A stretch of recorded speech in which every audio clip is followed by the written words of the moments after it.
Welcome to Crawlspace. I'm Tim, here today with Lance in the Crawlspace studios in Wormtown. Lance, how are you today? I am doing so well. I actually came in today and I saw the worm strapping up his sleigh, and he had all of his gifts in, and he's ready to do his worm Christmas. It is Christmas if you are listening to this episode on release day, so happy holidays to you and your family. Thanks a lot for listening to our show and maybe shows throughout the year. We can't even express how much we appreciate it. Yeah, and you know, if you're listening to these shows, you're into true crime, you know how important it is to spend quality time with your family, especially during the holidays.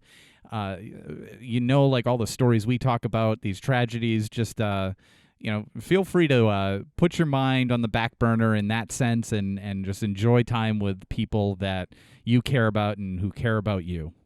That's my PSA. So, Lance, for this episode today, this is a bit unconventional of a Crawlspace episode. Call it a Christmas special. I will. It's a Christmas special. Charles Dickens told us that ghosts and Christmas go together. With his book, A Christmas Carol, right, which is very much a ghost story as much as it is a redemption story. Yeah. And so what we're bringing you here today is kind of a Crawlspace Christmas Carol. It's a bit of a ghost story. Yeah, we reached out to a phenomenal artist. His name is Bill Stoneham, and he created a piece of art that is titled The Hands Resist Him. And if you go to Bill Stoneham's website, stonehamstudios.com, you'll see his work there, The Hands Resist Him, and you'll see his gallery, which is full of, I guess you could say, some macabre pieces, but he's an exceptionally talented artist and painter, and The Hands Resist Him is known in certain circles as the most haunted painting in the world. Yeah, and even if you are a believer in the paranormal or the afterlife or ghosts, you could still be skeptical that an inanimate object could be haunted. But I assure you, when you look at the painting, you'll be like, oh, okay, I could see how that'd be haunted. I could see how that could creep somebody out to the point where they would think that there's some hidden meaning in there. There's definitely meaning to it. If you look at this painting, you can get a sense that it's a bit disturbing. You have a little boy and a little girl, and they're standing in front of this doorway, this window, and there's these disembodied hands that are on the other side.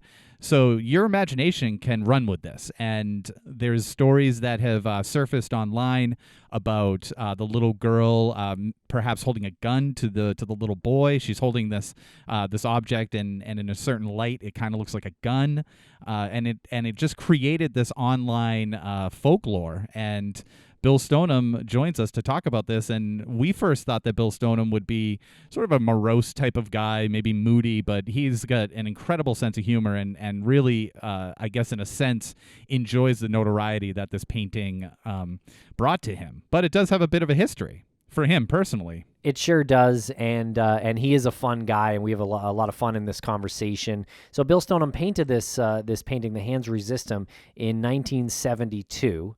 And as he'll explain in the interview, the boy is supposed to be him. And the title is Him, The Hands Resist Him. And so when he painted it, it wasn't something like he thought, oh, this is creepy. This is going to be known as haunted. No, that only happened later. In February of 2000, this painting found its way onto eBay. And the description on eBay implied that the painting was haunted and that the characters in the painting crawled out of the painting and scared the owner's children. And then those sellers sold the painting for over $1,000.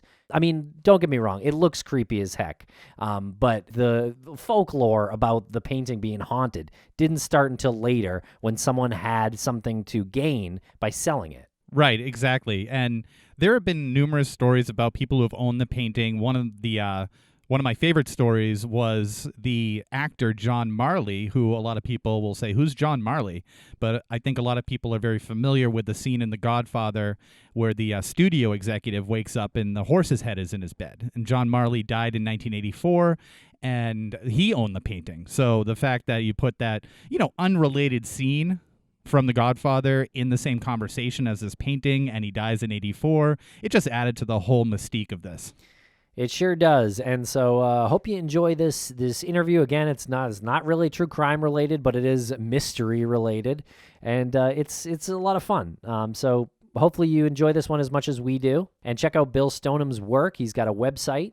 It's stonehamstudios.com, and also this painting is very famous. There's even a book written about the painting that you can find on Amazon called "The Hands Resist Him. Be careful what you bid for." So yeah, this painting has spurred a lot of articles. A lot of people love being creeped out by this painting. And there's a poem, Tim, that inspired the painting that I want to read really quickly before we get into this. He is of the seeing visions, his strokes reveal them, in a rush of color, of madness, of mystics. And his head is the highest center. It must confront its enemy, the hands resist him, like the secret of his birth. His presence is the sanctum heartbeat felt in the distance and in passion. Its sound, the sole gift to that silence. That was written by R. Passetti in 1971. Okay, so we're going to play the interview in just a moment, but before we do, I just want to let you know that Crawlspace's entire archive is now back on the public feed. You can find that on Apple Podcasts, Spotify, Stitcher, wherever you listen without going to Stitcher Premium. Though if you want ad-free versions, you can still go to Stitcher Premium and get that there. Merry Christmas to you all for that one. And that includes Missing Maura Murray and Empty Frames. All episodes are back on the public feeds, excluding our Missing Maura Murray Creators Commentary, which is a separate Stitcher Premium thing. But, go ahead and listen to that because that's been gaining some traction lately. It's a lot of fun. Okay, everybody, so thank you very much. Happy holidays, and I hope you enjoy this interview with Bill Stoneham. And I hope the worm gives you exactly what you wanted, what you've asked for, and what you deserve this holiday season.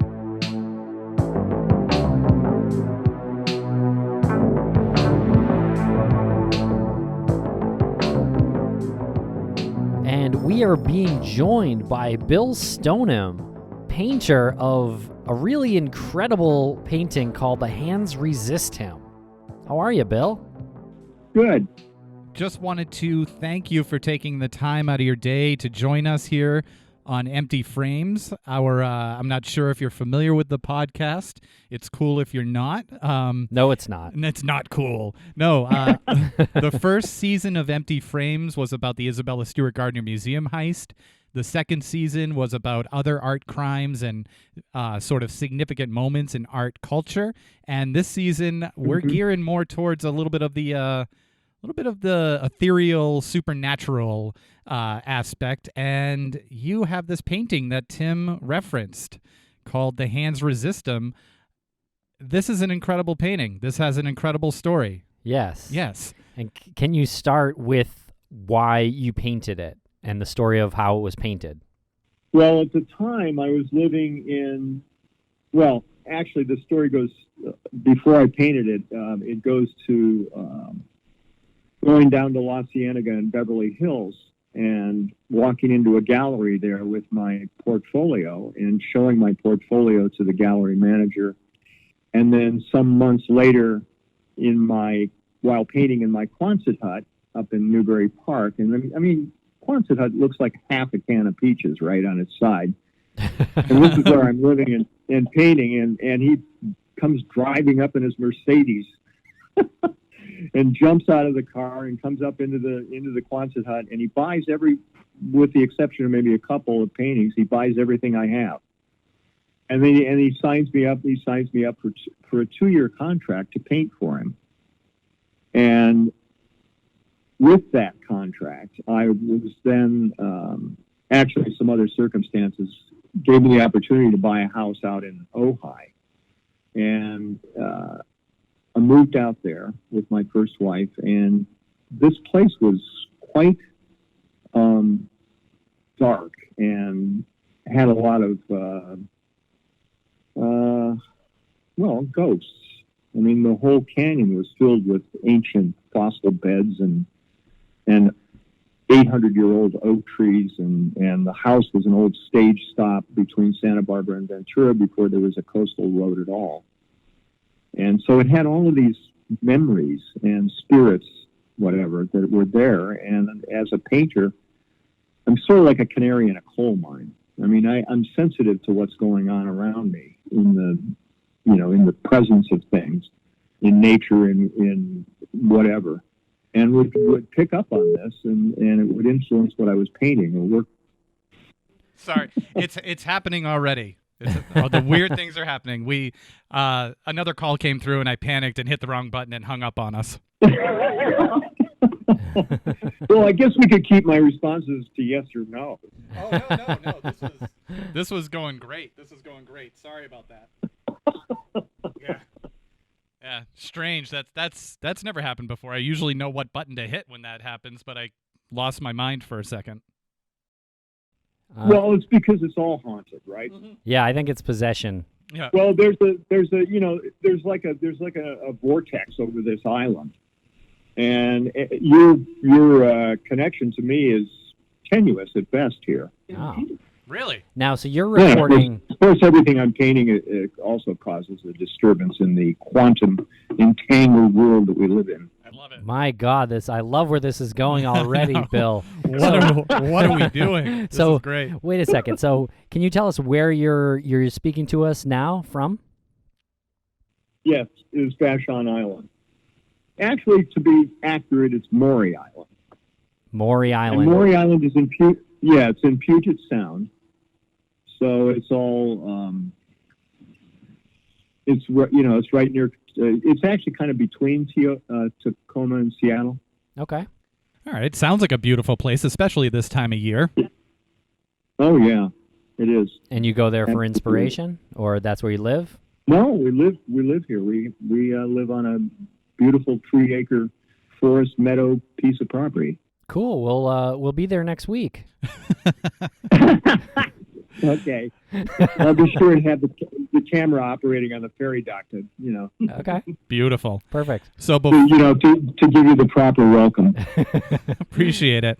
So before the spirits interrupted our conversation, you were talking about how you were in a place where there was a lot of, I guess we could say, supernatural baggage that you were being affected by. Yeah. Continue on with that. That's super interesting.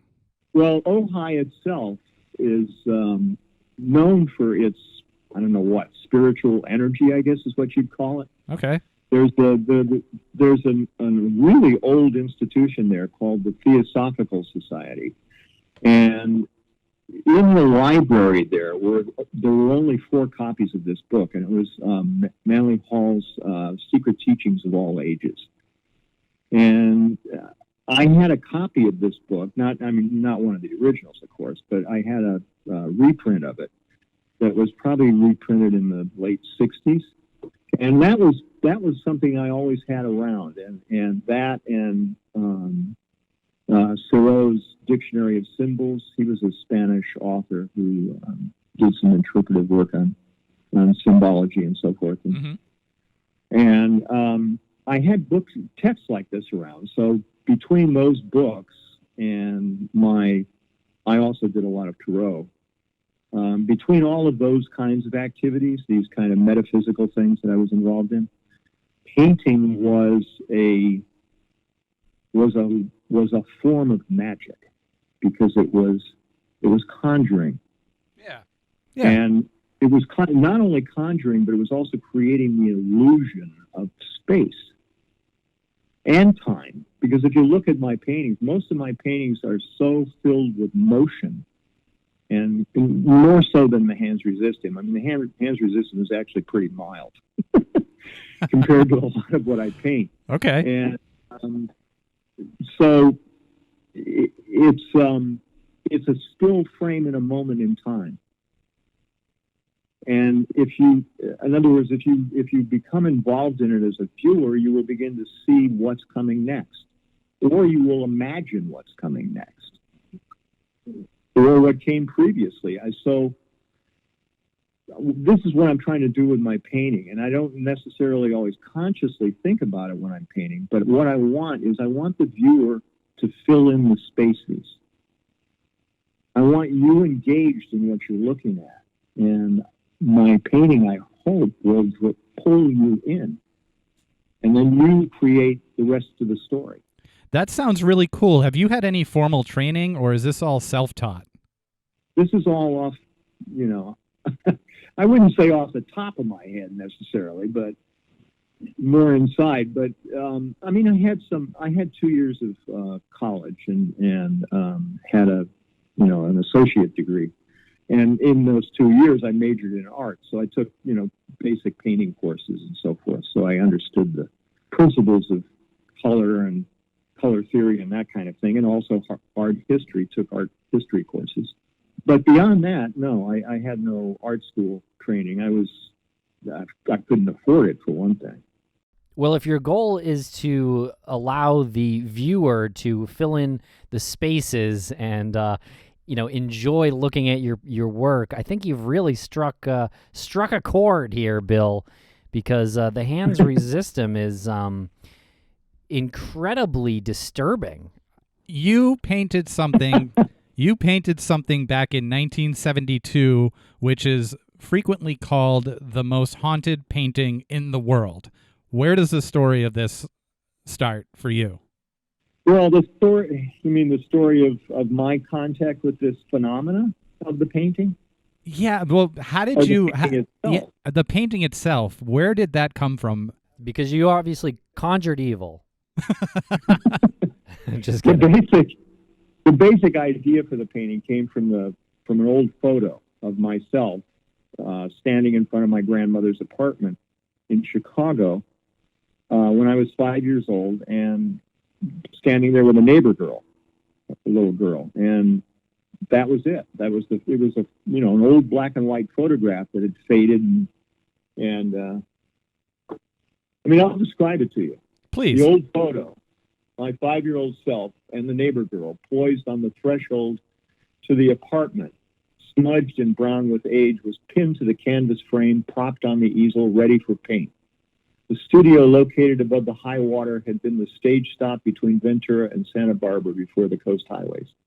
Surrounded by ancient oaks, roosts for owls and bats, my imagination conceived and my brushes delivered. So I had this old photo from the family album, and that was the initial inspiration. Well, actually, the other part of the inspiration, because the title came from a poem that my wife had written at the time. And the title of the poem was The Hans Resistum. Now, she's referring to the conflict within me as an only child and not knowing who my parents were, because I was adopted. So she sees that as a connection between the real world of your tactile self with your hands and the world that is in your head, and the connection between the head and the hand. How do you make that connection and keep it active and alive? Right. And it was, and because I was already in this dark place, and this was 1972, so there was a lot going on in the world at the time, the Vietnam War, and all of that involvement. I mean, I was a young man. I was eligible for the draft and all of that. So there was a lot going on that brought darkness into not only my own life, but lives around me. The Hans resist him. Resistance was something else. Resistance was real. Right. And do you still have that photo? I was pretty active actually in that, and ended up serving some federal probation behind it. What? Like you were you protested the war and you were arrested? Yeah, it was. Nice. Amazing. Yeah, I was sentenced to 3 years. And then they suspended sentence and put me on probation. Jeez. Good Lord. Okay, so but it was, this was a passionate time. Yeah. Yeah, definitely. Okay, so and painting was a my painting was dark, and I was never going to get away from that. That was just part of who I was. mm-hmm. But it was like I was like the canary in the coal mine. I was pulling in all the toxic stuff that we had in our own society. I mean, as a painter, you're like that. You're a barometer. You can feel the weather change, and on an unconscious level. And because of that, I was feeling that darkness in our world and pulling it into my work. Now, do you still have that original photo? Boy, I wish. No, it's in a landfill in Mendocino. Well, I moved around a lot. Yeah. It sounds like you have it in explicit detail in your head, though, because you described it very eloquently. There's other photos in the album that are of the same, from the same time period. So. Okay, so you said that you always have a lot of darkness that's involved in your artwork, and there was a lot of passion going on at the time, and there was a deeper meaning to the word resist. So when you painted this, were you intending it to be as unsettling as it turned out to be? Yes. Okay. Yes. There's no mission accomplished. Yeah, that was something that was, that was always there. Everything I painted, I was influenced a lot by what I read at the time too. And one of the things I was reading at the time was, and this is maybe laughable now, but Don Juan's, Carlos Castellaneda's The Teachings of Don Juan. And this is his anthropology, I think it was his anthropology doctorate paper at UCLA, and he wrote about the Yaqui Indian Don Juan and about his way of knowledge. And his way of knowledge involved using things like datura and psilocybin and that kind of thing. And the ideas that Don Juan talks about, he talked about that the unknown and the power of life and death was something that was so present, always, instantaneously around us at all times, that Carlos, this, kind of bumbling character from UCLA, from what he perceived, his own perception of the civilized world, was suddenly plunged into this world of supernatural belief and powerful hallucinogens. And I experienced that. Yes. I went out and experienced it. And when it happened for me, it was eye-opening is the least of it. All right. Yeah, tell us. It was profoundly changing because it pulls you right down into the earth and pushes you back out again through some plant somewhere. Oh, I love it. Some animal. Where are we going with this? Yeah, this is great. And where'd you go? The Mojave? Well, you wanted to know. We regret nothing. You where'd you go? The Mojave or Joshua Tree, or where'd you go to experience this? Actually, Mojave was one of them, but I lived in the desert for a while too. I lived outside of a little town called Hesperia. Oh yeah, okay. Which is in the Apple Valley area, I think is the bigger region. Anyway, it's high desert. And in more ways than one. Yeah, right, exactly. More ways than one. But the experiences I had there, and this was when I was 20, really kind of influenced everything visually for me for many years, and still does. You were quoted as saying the hands in the painting were all of the possibilities. What are the possibilities? Well, the possibilities are well, it's because the hands have more than one meaning. I mean, the hands are both, as was intended in Roanne's poem, was the possibilities of who my family might have been or who they were. So they were the ghosts of those possibilities, like siblings. I mean, the doll represented, in a sense, my missing sibling. And we can talk about that, too, because that ends up in the sequel paintings that I did. That, in other words, that story evolved with those paintings. But anyway, in the original Hands Resistant, the hands also represented the conflict in myself between what I can create and what I can imagine, and how well I can carry it off. How much control do I really have over my own hand and brush? Do you apply that method of thinking and creating to everything that you paint? Yeah, I do. I mean, it's like it's kind of a lucid dream. Yeah. Painting is so different from. I mean, I gave up painting for 10 years when I worked at Lucas and was doing digital and feature film stuff. Because the computer and digital animation and 3D modeling and all of that kind of thing is, I'm telling you, it is like getting hooked on heroin. I mean, it is so powerful. You can create anything you can imagine. And you can put it in a realistic setting, so convincing that you can't tell it from the real. And so, that was so compelling to me that I set aside my brushes and paints for 10 years because I didn't have space in my head to be able to do both. And it's because as simply as the act of having a mouse in my hand and looking at the screen, I disconnected from my hand. I was no longer looking at it, right? I'm now looking at the screen. And my hand is over to the side here moving and making, doing the work on the screen, but it's not connected anymore. It's so different from holding a brush in your hand. I mean, you're now suddenly in a beta state of mind instead of an alpha state of mind. When you're working in the computer, you're almost in an unconscious state because of that disconnection between hand and eye.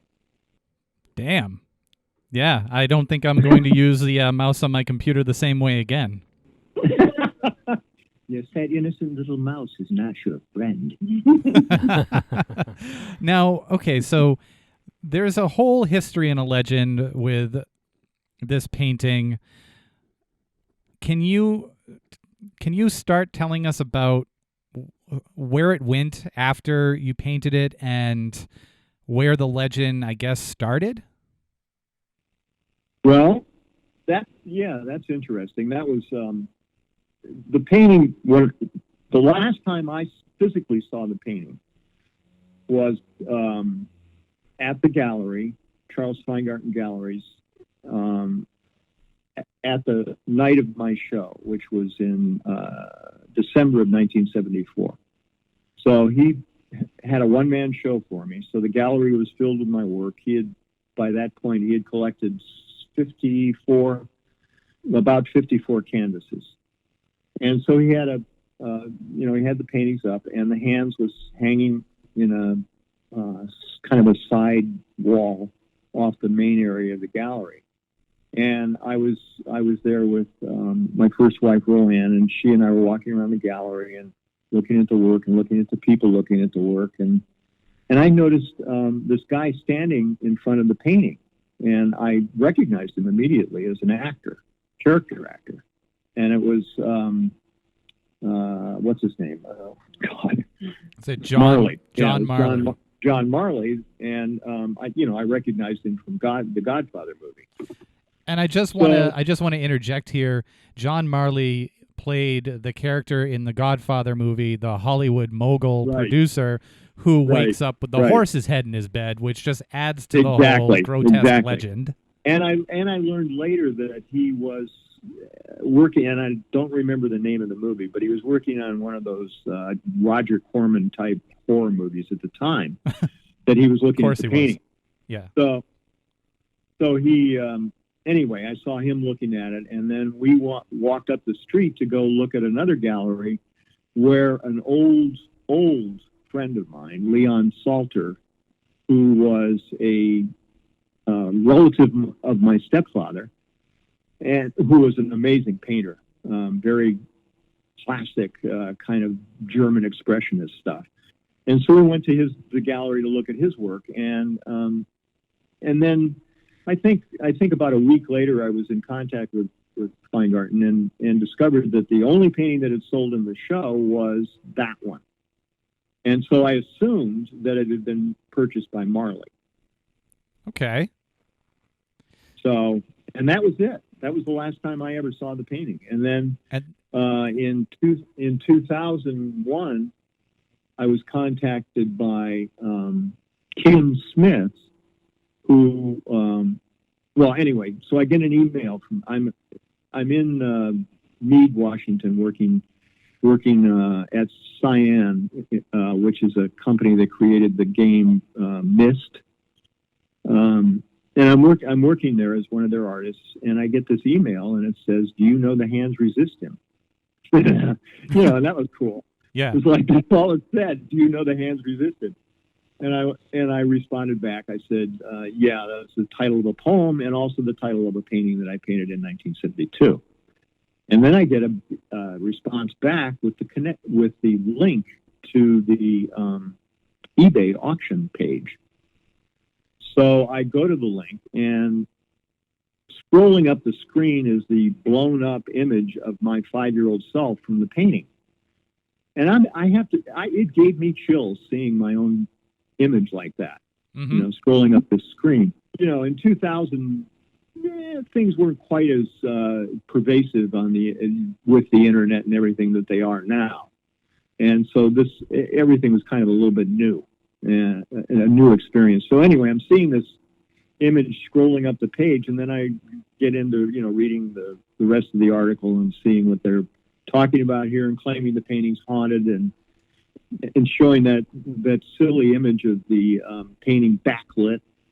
I mean, the canvas is thin, the paint's thin. Of course, if you shine a light through the back, it's going to look strange. I mean, that was a gimmick on their part. I'm not going to buy that it was, represented anything supernatural. But in that version where they did that, it looked like the little girl in the painting was holding a gun. Am I mistaken? Was that the version of that? Yeah, that's not a gun. It's not a gun. It's a poorly painted edge of the frame of the door intersecting a dry cell battery she's holding in her hands. Bill, it was not poorly painted. This is... Your work is incredible, by the way. I am blown away by all of it, including the sequels and everything else you've done. It's all very dark and really super interesting. Yeah, we're going to get back to the painting in a second, but we were just looking at one of the sequels here, and it looks like you have a painting where you're looking from inside the room out at the two That's right. characters. Yeah, right, that's right. incredible. That was a sequel to Zach Baggins, who the has Ghost a Hunter show guy? called Ghost Adventures. Oh, okay, yep. Yeah, so Zach commissioned that painting, and the way I work with a commission first of all, he wanted me to redo Hands Resist Him, and I said, no, I won't do that. I'm not going to make an exact copy of something I've already done, but I'll do a sequel to it. And I said, I'll tell you what, since I've already done 2 sequels, one being myself at the age of about 53, and the second one being a projection into the future of me at 100, I'll do one that was before. So I'm doing a prequel. Nice. So that painting is the prequel, and the title of that one is Hands Invent Him. Hands so Invent Him. Nice. It's me inside the foyer of my grandmother's apartment building, looking out through the front door, and seeing myself in silhouette there with the doll. Right. On the porch. So what you're looking at is the scene from The Hands Resist Him. So it's you and the little girl doll that's standing right there. So that's really compelling.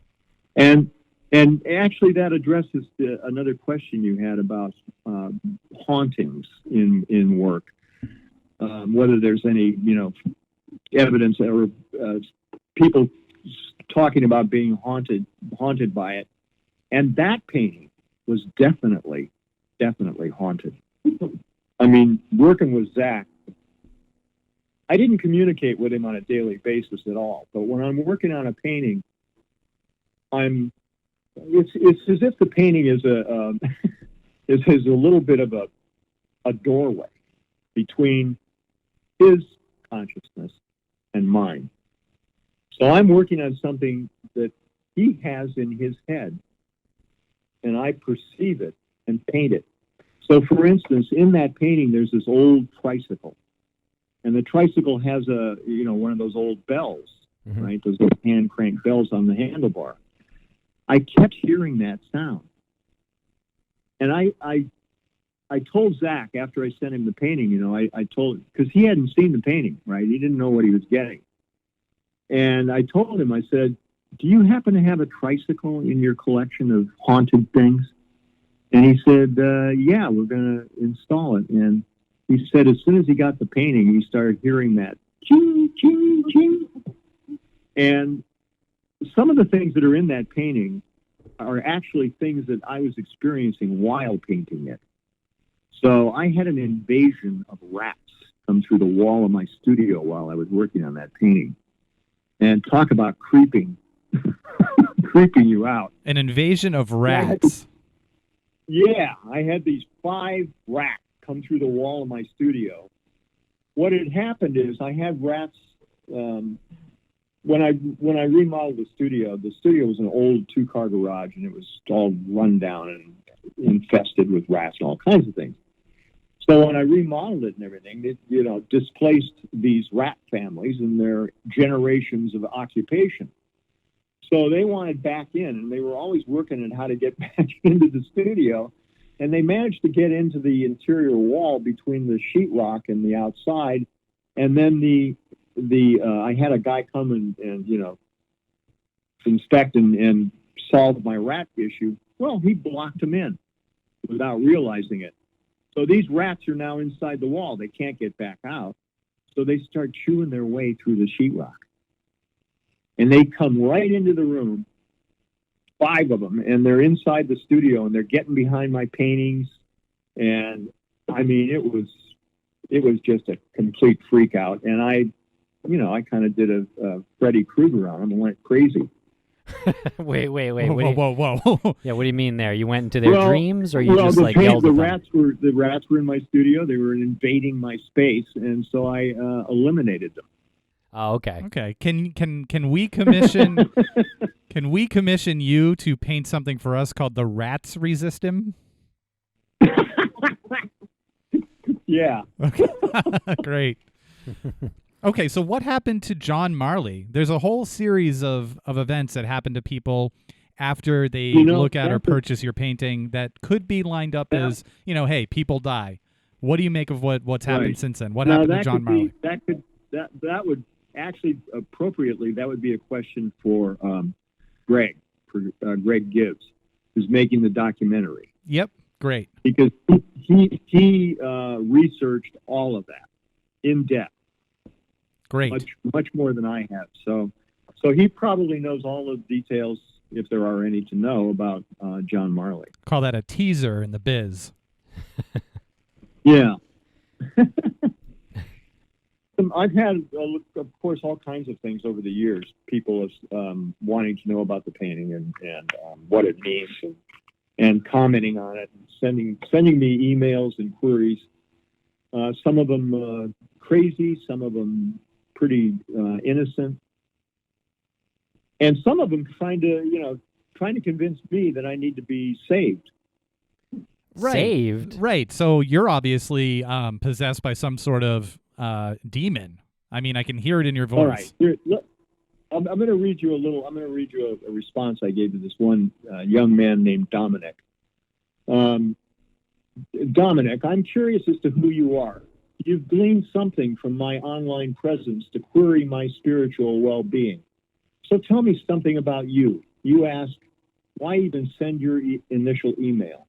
Why indeed?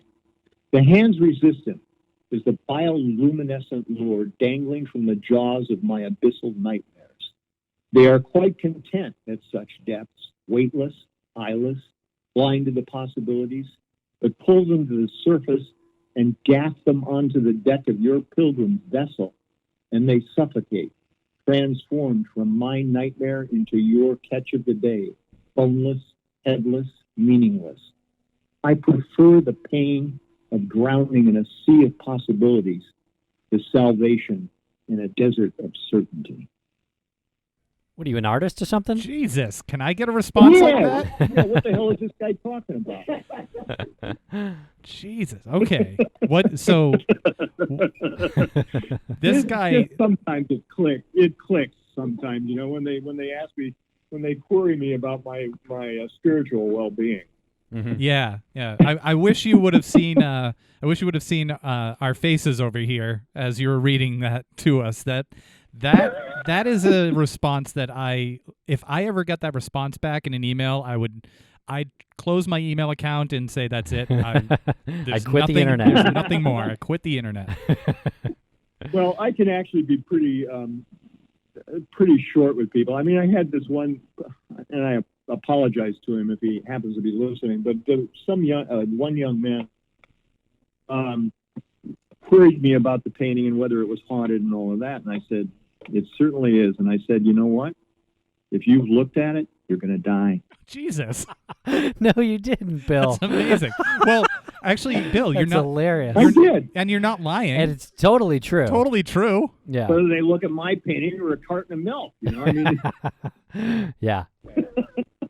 That's Anyway. incredible. That's incredible. Now, there's some accounts of people looking at the painting and they start to feel nauseous or dizzy. As Tim and I have I been know. doing these shows, The Empty Frames Season 1 and 2, we've heard a lot of accounts of people looking at any piece of art and feeling nauseous or dizzy. No, only good art. Only Yeah. good art and feeling sick to their stomach. It's being attributed to the Hans Resistum, and now that's part of the whole folklore is that you can't even look at this thing without feeling nauseous or dizzy. But it's got like 1 million views. It's got like 1 million views Yeah. online. I printed out part of it last Yeah. night, And then he died. and I'm speaking from beyond the grave right now. Well, this is a very clear connection. A lot of Let me, technical work to go into that. Let me summon Sharon in the boat, and I'll be over in a minute. So, I mean, do you think that this is? Did you? I guess I'm trying to say, hop on board with all this. It sounds like you're kind of having a little bit of fun with it when people reach out to you and Yeah, and I inquire. I can't help but have a little bit of fun with it. I mean, Yeah. part of the initial response to it was, was in the same category as seeing Elvis in a stain on the wall inside the gas station urinal, or grilled cheese Madonnas. I mean, it was Mhm. kind of within the same realm to me initially. And then I had this fascinating interview with a DJ at a Texas radio station, and the radio station held a contest for a story about the listeners' stories about the painting and their reaction to it.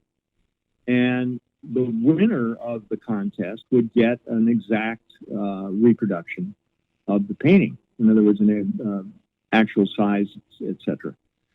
And I had something like 80 plus stories, and I read through them all.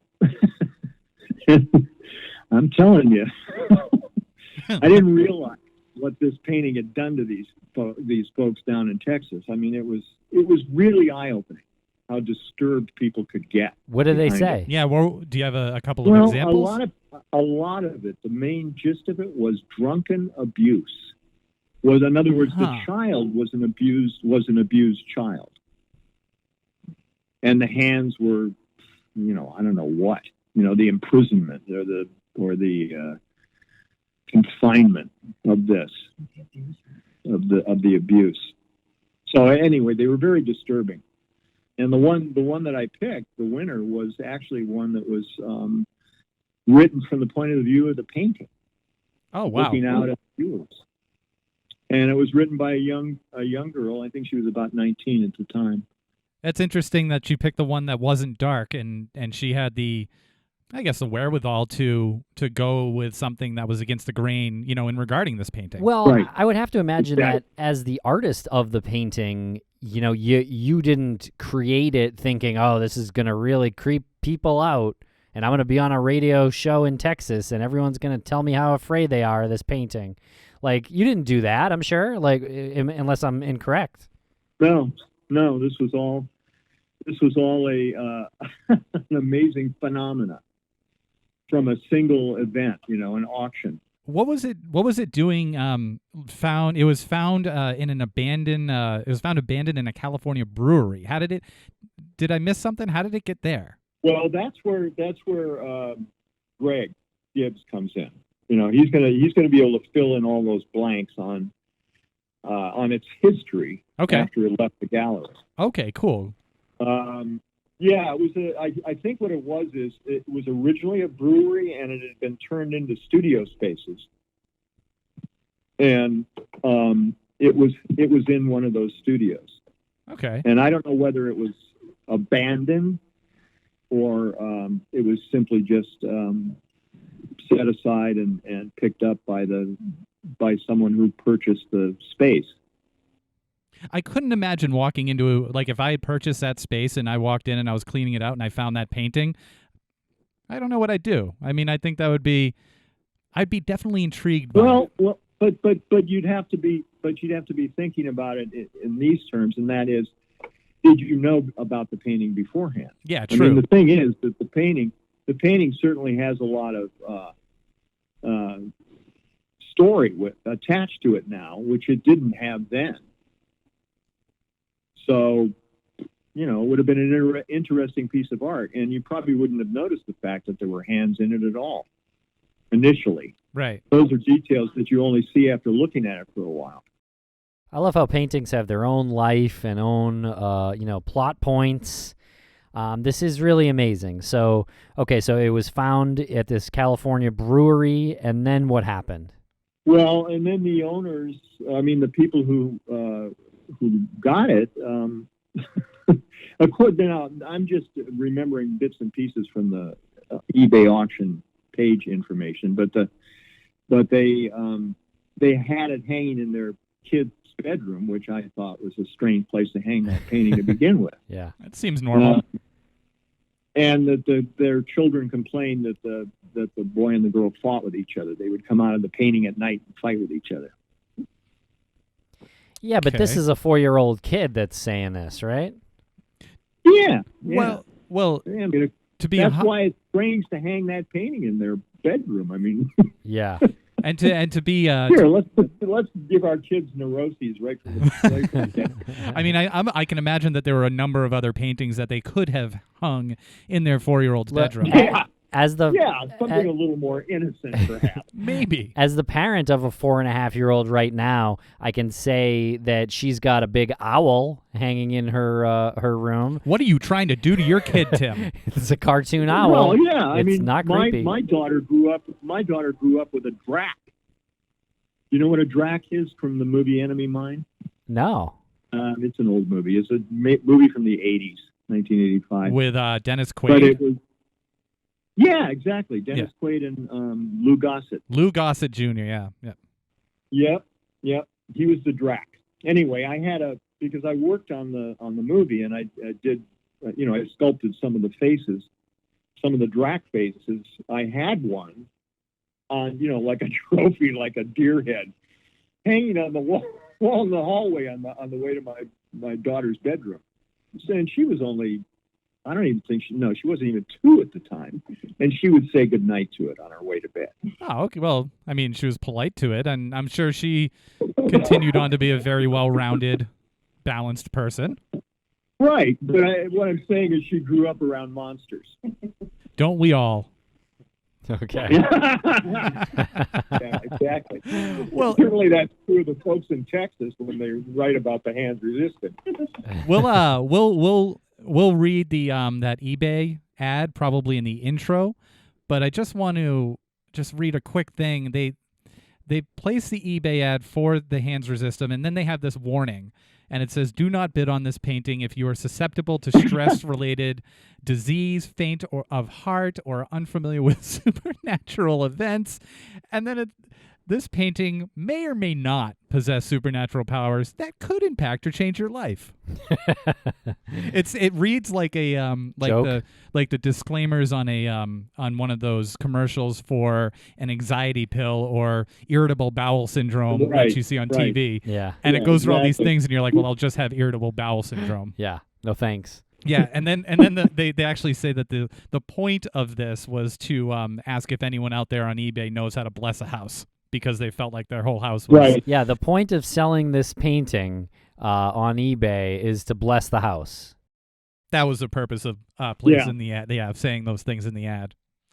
But apparently, we're going to try to get these people on to see the actual footage from the motion detector, the still images that show the kids coming out of the... Spoiler alert, Lance. Don't. We Spoiler alert. We need a whole season here. There's no footage. Spoiler alert. Have you ever seen? They turn the camera on and there's nothing happens. Right. Now, had you seen any of that footage or any of those pictures or anything? No. No. No, I haven't. I have not had the only connection I've got with any of this background story on this is through Greg. Okay. And his research. What was your reaction as you were getting all of this information? So Greg is the independent filmmaker, and he's Right. researched this, and he starts telling you all of this stuff. Does your anxiety start to grow, or is it just are you amused by it? Well, I kind of got into it. I mean, one of the things that Greg did was over the last 4 months or so is I've provided him with a whole background of information on on my childhood, on my painting, and all of that stuff. So he's assured me that he's creating a very well-rounded film about not just the hands resistant, but about me and the background of my work. Very cool. Yeah. So, and so the side story, of course, is all the hoopla and marketing on the part of the folks who put it up for auction. Right. And to be clear, I'm not saying the painting is not haunted. I'm just saying those people, those people who posted the eBay ad and freak their child out. Like there's something going on there that I don't necessarily trust. Yeah, there's paintings that are much more disturbing than that one in my collection.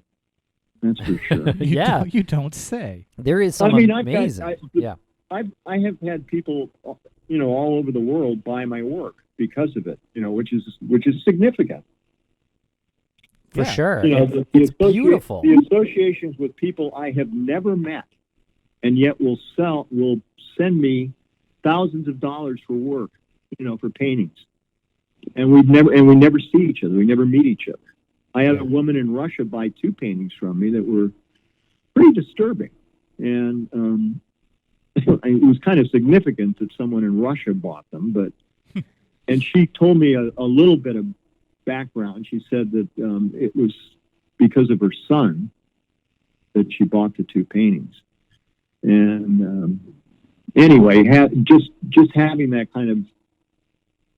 those kinds of things happen because of the very fact that the hands resistant became such a popular internet phenomenon. Yeah.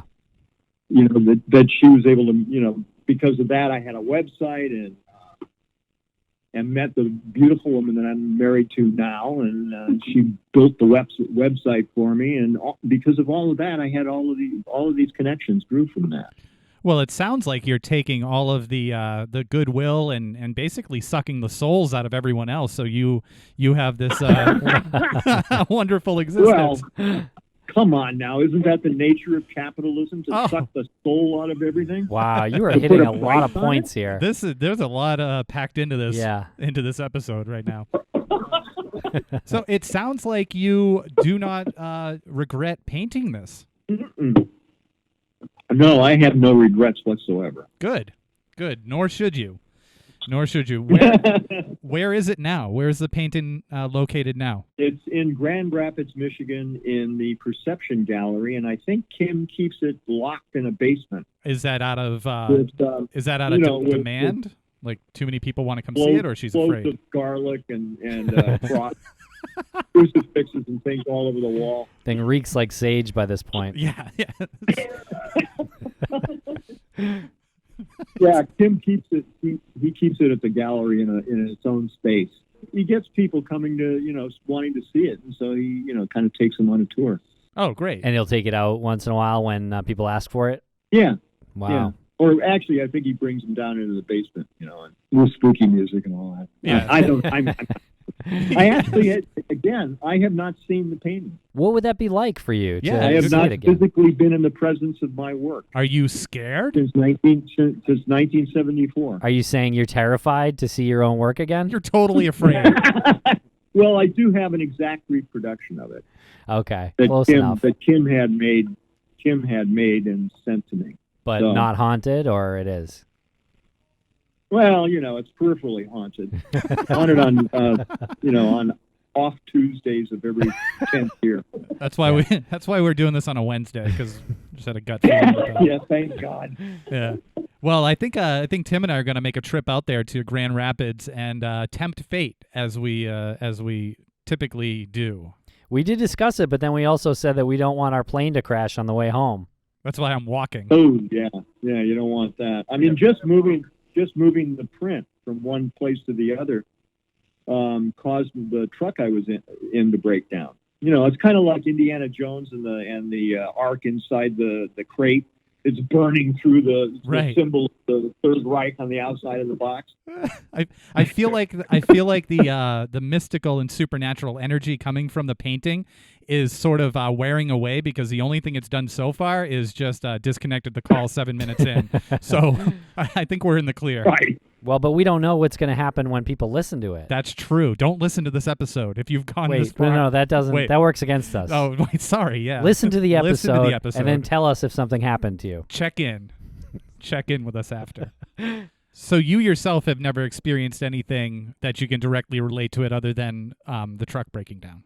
Well, yeah. I mean, the emails I was constantly getting from folks who were querying about it was kind of like a constant phenomena. So you were haunted by like emails, tapping on the window, right? Disembodied hands. Okay. And what about the other one? So you said that there was one sequel that was there's three sequels. The okay. one we already talked about, which was the one for the actual prequel.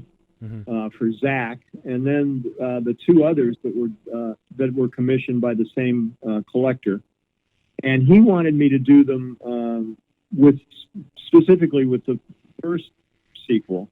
Resistance at the Threshold was myself at the time, so I was 53 at the time, and then the third one, which was Threshold of Revelation, and all three of the paintings, the original and the two sequels, have to do with the fact that I never knew who my parents were or whether I had siblings. And in fact, I did. I had a sister who I discovered while I was painting and started painting the third sequel there, Threshold of Revelation, where suddenly the doll is no longer a doll but an actual living child. Oh yeah. And she's holding the remnants of the doll. Uh-huh. And so it's the revelation that I actually did have a sibling, and she was alive and well and living in Massachusetts, and we met each other, and it was amazing, and she I have eight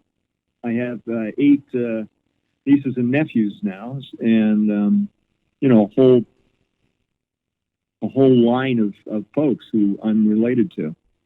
Very cool. But she was put up for adoption just as I was. Right after being born. Wow. And we were 2 years apart. Same mother and father, but we were 2 years apart. And, wow. And, so there was. That's what I mean about painting. Sometimes painting is a conjuring. Sure. It's a manifestation of something that did happen, will happen. Yeah, I love that. And I think you're absolutely right when you say painting is a form of magic because it has no bounds of time and space. And I think you're right. People can transform through artwork and specifically paintings, and your paintings. They're incredible, Bill. I know. Any silence on our part is because we're currently like scrolling through all of your paintings right now. So you currently still produce artwork and you take commissions. If anybody is interested in this, where can they find your work and how can they contact you? They can contact me through my website. And I just want to give the website name. It's stonehamstudios.com.